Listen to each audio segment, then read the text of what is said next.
പയ്യന്നൂരിൽ 75-കാരിയെ മർദ്ദിച്ച കേസിൽ മകളെയും മകളുടെ ഭർത്താവിനെയും അറസ്റ്റ് ചെയ്തു. ഇരുവരെയും 14 ദിവസത്തേക്ക് റിമാൻഡ് ചെയ്തു. പരിക്കേറ്റ കാർത്തിയായനിയെ പയ്യന്നൂർ താലൂക്ക് ആശുപത്രിയിൽ പ്രവേശിപ്പിച്ചു. സംഭവത്തിൽ ഉചിതമായ നടപടി സ്വീകരിക്കുമെന്ന് സാമൂഹ്യനീതി വകുപ്പ് മന്ത്രി കെ ശൈലജ പറഞ്ഞു. മകൾ ചന്ദ്രമതിയും മകളുടെ ഭർത്താവ് രവിയുമാണ് കേസിലെ പ്രതികൾ. കൈകൊണ്ടും ആയുധം കൊണ്ടും മർദ്ദിച്ചതിനും സ്വത്തുക്കൾ തട്ടിയെടുത്തതിനുമാണ് കേസ്. ഇരുവരെയും പോലീസ് കസ്റ്റഡിയിലെടുത്തു. ജാമ്യമില്ലാ വകുപ്പ് അനുസരിച്ചാണ് കേസെന്ന് ജില്ലാ പോലീസ് മേധാവി അറിയിച്ചു. ഡോട്ടറിന്റെ പേരിൽ ആൻഡ് ഡോട്ടറിന്റെ ഹസ്ബൻഡ് അബറ്റ്മെന്റ് ആയിട്ട് ഡോട്ടറിലെ ഹസ്ബൻഡിലെ രണ്ട് പേരിൽ അഗേൻസ്റ്റിൽ FIR എടുത്തിട്ടുണ്ട്.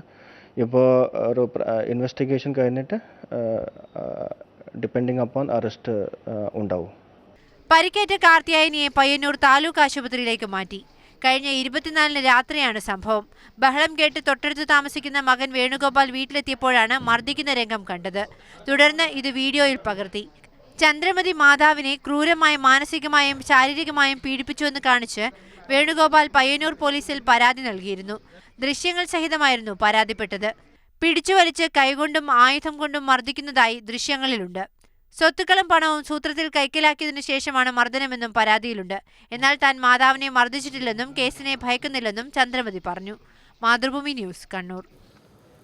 അമ്മയെ വേണ്ടാത്തത് എന്തുകൊണ്ട് എന്നാണ് സൂപ്പർ പ്രൈം ടൈം ചർച്ച ചെയ്യുന്നത്. ഈ വിഷയത്തിൽ പ്രതികരിക്കാൻ മുൻ ആരോഗ്യമന്ത്രിയും CPM കേന്ദ്ര കമ്മിറ്റി അംഗവുമായ PK ശ്രീമതി MP, വനിതാ കമ്മീഷൻ മുൻ അംഗം കോൺഗ്രസ് നേതാവായ KA തുളസി, വൃദ്ധസദനങ്ങളിലെ അന്തേവാസികളുടെ പ്രശ്നങ്ങൾ പരിഹരിക്കുന്നതിനായി സർക്കാർ നിയോഗിച്ച കമ്മീഷന്റെ അധ്യക്ഷൻ ജസ്റ്റിസ് CN രാമചന്ദ്രൻ നായർ, അഭിനേത്രിയും സാമൂഹ്യ പ്രവർത്തകയുമായ പാർവതി എന്നിവർ.